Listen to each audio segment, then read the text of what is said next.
The Hungry Mouse. A mouse was having a very thought time. She had no food for many days and made strenuous efforts get her food. All her efforts went in vain.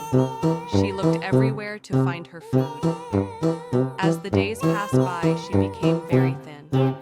One day, the mouse found a basket with corns. She also noticed a tiny hole in the basket, which was sufficient enough to move her in. She easily moved inside the hole. Since she had no foods for many days, she ate a large amount of corn. Without realizing her, she continuously ate more and more corns.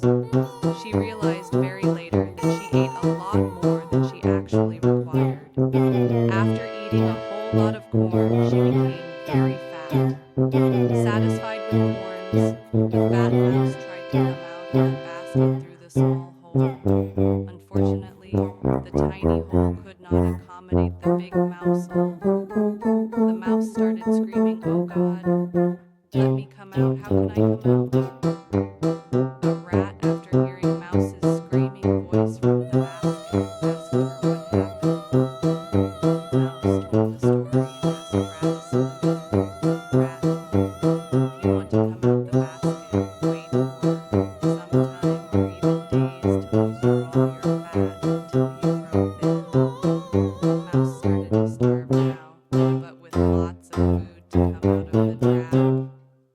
Moral: anything too much is good for